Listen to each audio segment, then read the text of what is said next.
¿Ya te has dado cuenta de que las mayores batallas de tu vida no ocurren a tu alrededor, sino dentro de tu mente? Tal vez por fuera todo parezca normal, pero por dentro existe una guerra que ocurre todos los días. Una guerra de pensamientos.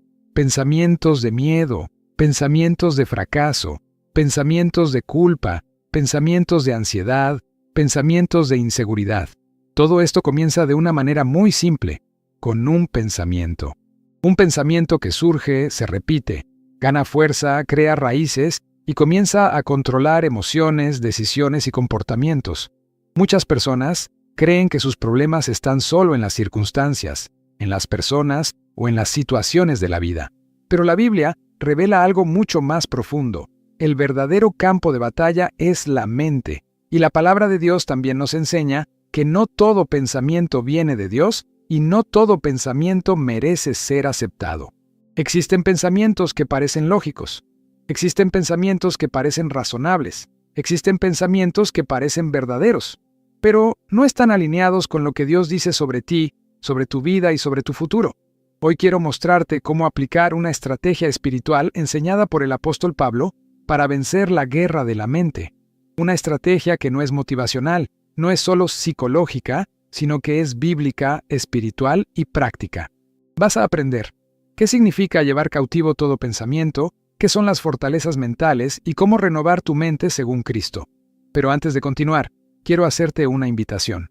Suscríbete ahora al canal, deja tu like en este video y compártelo con alguien que necesita aprender a dominar sus pensamientos según la palabra de Dios. Porque cuando la mente es transformada, toda la vida comienza a cambiar. Ahora, vamos a entrar en el texto bíblico que va a guiar toda esta enseñanza. El texto base está en 2 Corintios capítulo 10, versículo 5, que dice: «Destruimos argumentos y toda pretensión que se levanta contra el conocimiento de Dios, y llevamos cautivo todo pensamiento para hacerlo obediente a Cristo». Este versículo es poderoso, pero muchas veces es mal entendido. Algunas personas piensan que Pablo está hablando solo de batallas espirituales externas, de demonios, de persecuciones o de conflictos visibles. Pero cuando leemos con atención, percibimos que Pablo está hablando principalmente de algo que sucede dentro de la mente humana. Él usa palabras como argumentos, pretensiones, pensamientos, conocimiento, obediencia. Todo esto apunta a un conflicto intelectual y espiritual que sucede dentro de nosotros. Y para entender mejor este versículo, Pablo revela 3 verdades fundamentales. Y es sobre estas 3 verdades que vamos a hablar ahora. Antes de hablar sobre pasos prácticos, Pablo nos muestra dónde ocurre la batalla. Él no está hablando solo de demonios o ataques externos. Está hablando de argumentos, pensamientos, patrones mentales, ideas que se levantan contra el conocimiento de Dios. Es decir, la guerra espiritual ocurre principalmente dentro de la mente. Muchas personas pasan toda la vida intentando cambiar comportamientos sin nunca cambiar pensamientos. Intentan cambiar actitudes sin cambiar creencias. Intentan cambiar decisiones sin cambiar la forma como piensan. Pero la Biblia es clara. Todo comienza en la mente. Es en la mente donde nace el miedo. Es en la mente donde crece la culpa. Es en la mente donde se fortalece la duda. Es en la mente donde el pecado comienza antes de convertirse en acción. Pablo entiende que si la mente es dominada por pensamientos contrarios a la verdad de Dios, toda la vida será afectada. Por eso él no dice, oren para que los pensamientos desaparezcan.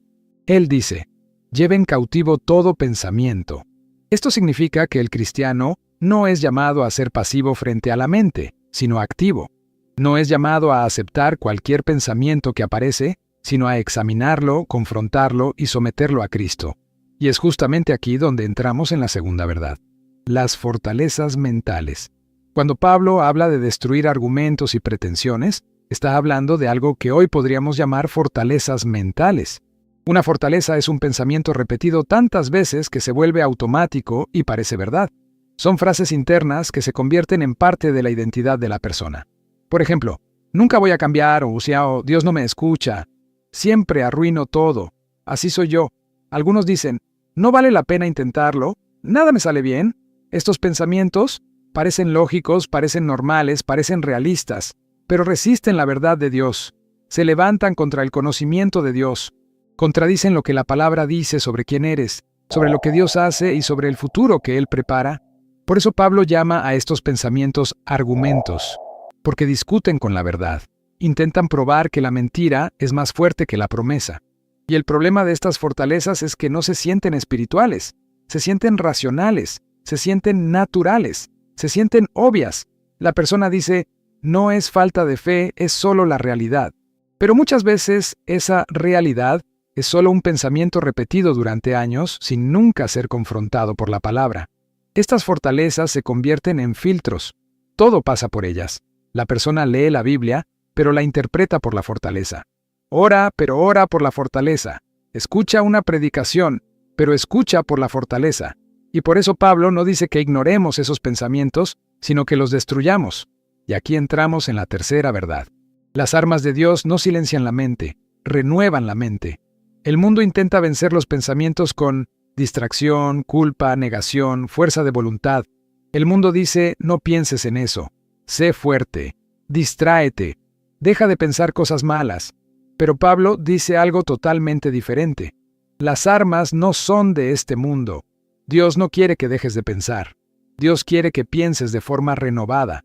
La Biblia llama a esto renovación de la mente. Renovar no es borrar. Renovar es transformar. Renovar es cambiar lo viejo por lo nuevo. Renovar es sustituir la mentira por la verdad. Eso significa entrenar la mente en la verdad. No es magia. No es instantáneo. Es un proceso. Y ahora que entendemos el fundamento bíblico, podemos entrar en la parte práctica. ¿Cómo hacer esto en el día a día? Y es aquí donde Pablo nos muestra un camino claro, paso a paso. Paso 1.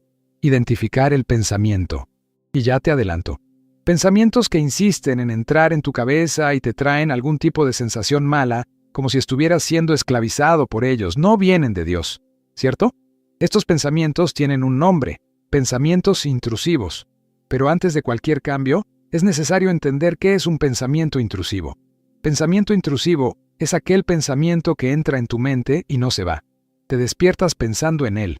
Pasas todo el día recordándolo. Te duermes con él. Muchas veces ni siquiera quieres pensar en eso, pero vuelves solo, como si tuviera voluntad propia. Es como si entrara en tu mente por una puerta abierta, una brecha, y luego se encerrara allí dentro, tirando la llave. Ese pensamiento puede ser miedo, culpa, recuerdo doloroso, desconfianza, acusación, desánimo, pensamiento de fracaso. Y cuanto más vuelve, más parece verdad. Por eso Pablo enseña que el primer paso no es luchar contra el pensamiento, sino identificarlo. En vez de decir, soy ansioso, di, estoy teniendo el pensamiento de que algo malo va a pasar. Puede parecer un pequeño cambio de frase, pero es un cambio poderoso. Cuando dices yo soy, te identificas con el pensamiento. Mezclas tu identidad con él. Cuando dices estoy teniendo el pensamiento, te separas de él. Eso crea distancia entre tú y el pensamiento. Dejas de ser el pensamiento y pasas a observarlo. Sales de dentro de la mente y comienzas a mirar la mente. Es como si dieras un paso atrás y dijeras, esto es un pensamiento, no soy yo. Aquí comienza el dominio. Aquí comienza el cautiverio del pensamiento.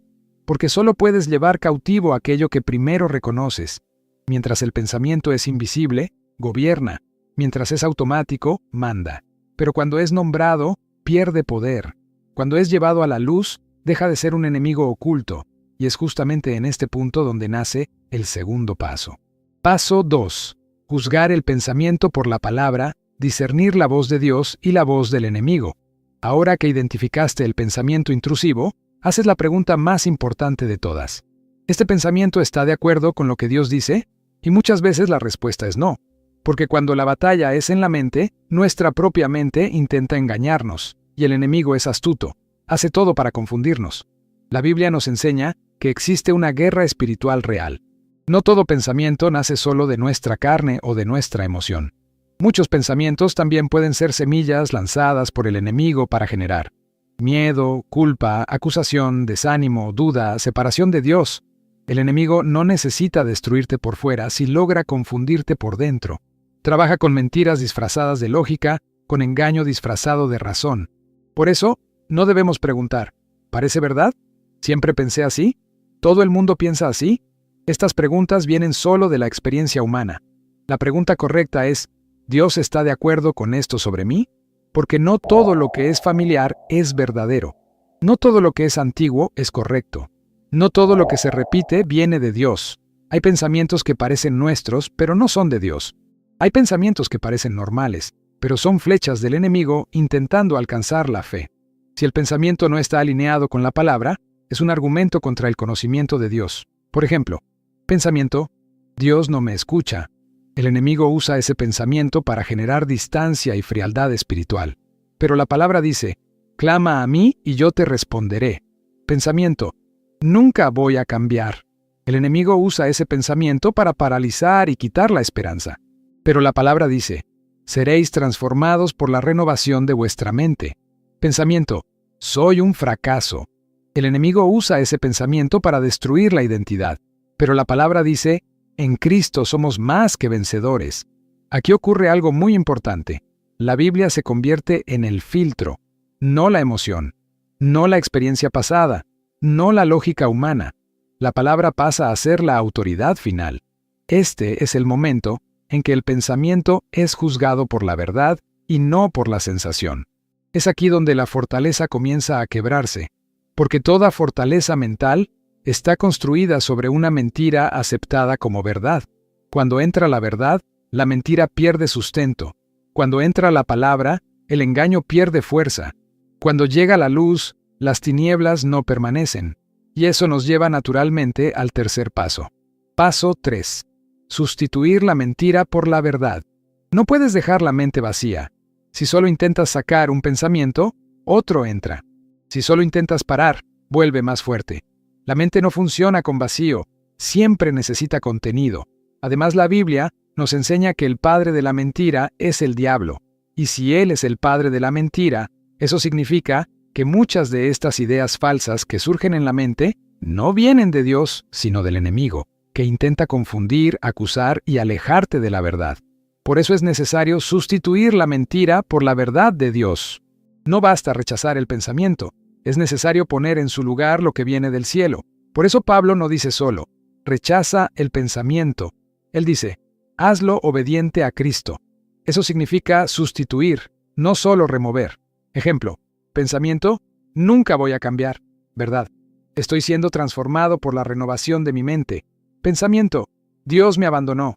Verdad: el Señor es mi pastor y nada me faltará. Pensamiento: no soy capaz.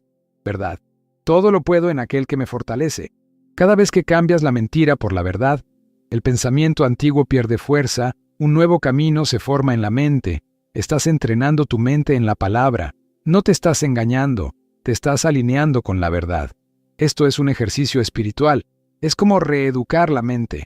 Al principio, parece extraño, parece forzado, parece artificial, pero con el tiempo, la verdad comienza a sonar natural. Y la mentira comienza a sonar extraña. Así es como la mente es renovada. Y entonces llegamos al último paso. Paso 4. Repetir como entrenamiento. Pablo dice: hacer el pensamiento obediente a Cristo. Esto no es instantáneo, es continuo. La obediencia no es perfección, es dirección. Es elegir todos los días el mismo camino. Es como entrenar un músculo. Es como aprender un nuevo idioma. Es como formar un nuevo hábito. Al principio duele. Al principio exige esfuerzo. Al principio parece que no está funcionando. Pero cuanto más repites la verdad, más débil se vuelve la mentira, más natural se vuelve la palabra. Con el tiempo, lo que antes era esfuerzo se vuelve automático. La mente aprende un nuevo camino, el alma aprende un nuevo lenguaje, el corazón aprende una nueva respuesta. Y así la fortaleza cae, no por un grito, no por un día, sino por una práctica constante de la verdad. La repetición es la clave de la transformación. El entrenamiento es la clave de la libertad. La mayor batalla de tu vida no está fuera de ti, está dentro de ti. Pero Dios no te mandaría a dominar tus pensamientos si no te hubiera dado una forma de hacerlo. Hoy aprendiste que no todo pensamiento viene de Dios, no todo pensamiento merece ser aceptado, y todo pensamiento puede ser llevado cautivo a Cristo. La renovación de la mente comienza cuando tú percibes el pensamiento, lo confrontas con la palabra, lo sustituyes por la verdad, lo repites hasta que se convierta en un nuevo patrón. Si este video habló contigo, escribe en los comentarios: Yo elijo la verdad de Dios. Y no olvides suscribirte al canal para seguir aprendiendo cómo vivir una fe que transforma la mente y la vida. Porque cuando la mente es renovada, la vida es transformada. Y cuando la vida es transformada, Cristo es glorificado.